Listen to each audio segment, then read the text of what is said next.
Hi, this is Abe Wesley. That ain't who tells it like a TIS. If you like my video, please give it a thumbs up. If you like my channel, please subscribe. The topic I'm going to talk to you today about is Celebrity Roundup. In this week's Celebrity Roundup, I'll be talking about the Super Bowl halftime show. I will also be talking about Graysale Bouvet's getting an open deal with Universal NBC TV. I also will be talking about Simone Biles getting engaged to her longtime boyfriend, football player Jonathan Owens. And last but not least, I will be talking about let me get my notes. Last but not least, I will be talking about the Oscar hopes. The Oscar hopes. As I just mentioned in my intro, it was reported. I think it was yesterday that I think it was yesterday that they had reported that the Oscars had already picked out three different hosts. One of them was Amy Schumer, the other one was Regina Hall, and the last one was Wanda Sykes. Because people had been wondering, because at first they said it wasn't going to be a host for the Oscars. Then they switched it around and said it was going to be a host for the Oscars, and people had started throwing out names like Jimmy Kimmel and maybe Kevin Hart and maybe maybe those names, and also they were throwing out other comedians like uh, like like uh, they were throwing out other I think one was Billy. I think one was Billy. The comedian Billy. I can't think of his last name right now. But anyway, I'm glad they got the host for the show.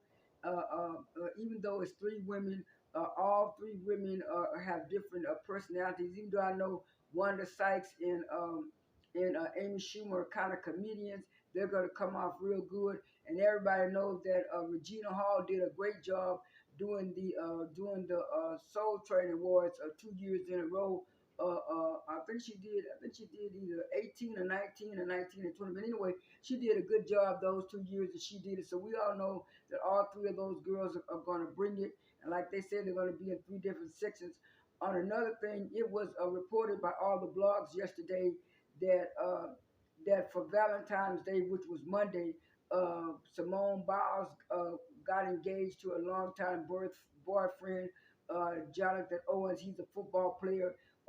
He said he had picked out the flowers and the ring, and he surprised her. And he said that she didn't even know that she didn't even know that he was gonna propose to her. And they kind of both were on Instagram. He said he woke up this morning and gave his longtime girlfriend a big surprise. He's an engaged man. And then she turned around and tweeted the same thing. She woke up this morning and became an engaged woman.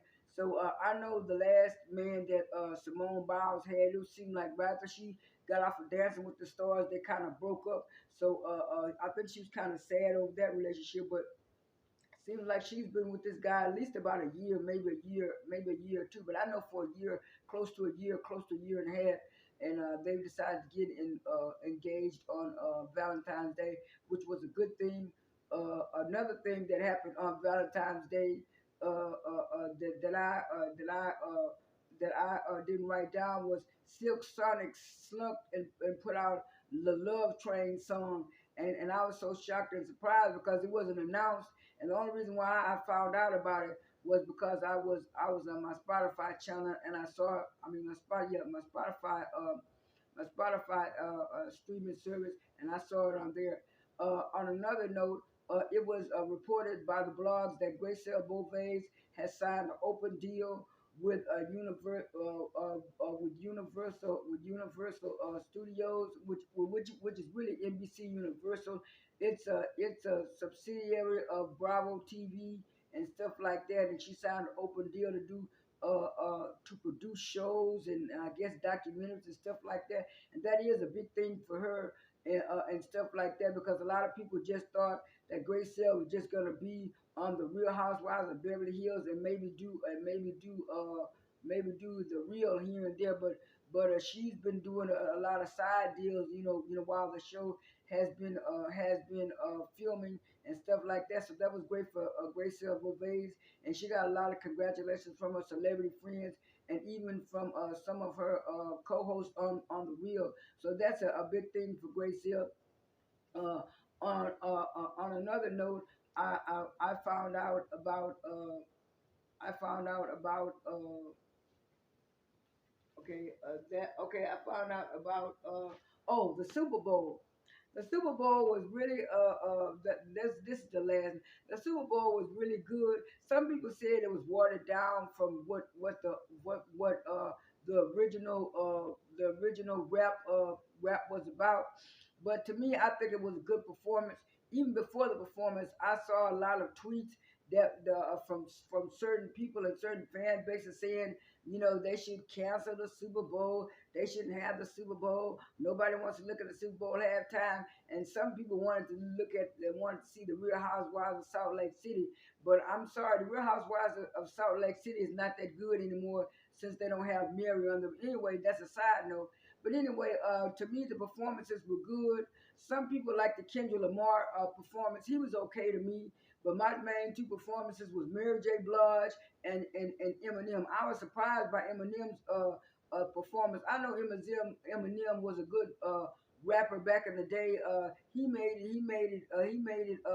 it popular for white artists to get into rap and stuff like that. But all the new rap artists, none of them can compare to Eminem. He's still rocking.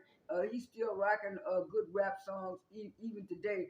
But anyway, I was just so surprised by the kneeling that he did, and people were saying, "Oh yeah, at least he did use his white privilege to do that." So he was throwing what you call at the NFL, but then it was afterwards.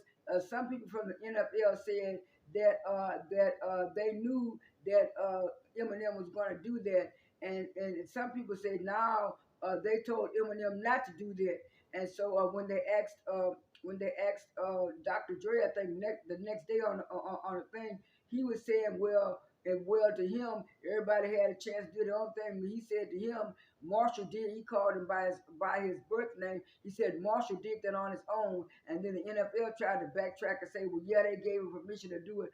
I don't think they gave him permission to do it because if Dr. Dre said that he did it on his own, I think that's what he did, and I think the reason why they didn't get on Eminem so much was because they would have got a real lot of backlash, not just from black people, but from other people. And a lot of black people were saying this was the blackest NFL show that they had, and some people are wondering what they're gonna do for next year. But I really did like Mary J. Blige singing, and there were just so many. I guess you could say Caucasian people didn't know that Mary J. Blige sung the theme song, The Young and the Restless, back in the day. I kind of figured it out later on when I heard her singing that song at one of her concerts. I said, "Oh, Mary J. Blige did that," and that was way back in the late '90s, early 2000s, something like that, when she was doing that theme song. But anyway, I was glad for Mary J. Blige. She did a good performance. And stuff like that. Dr. Dre and Snoop Dogg, they started off and they were rapping, and Snoop Dogg always does his little dance, and they started singing California and stuff like that. And it ended with, like I said, with what you call. Now, the only performance that everybody was surprised about was 50 Cent. He came. I think they had him hanging upside down and stuff.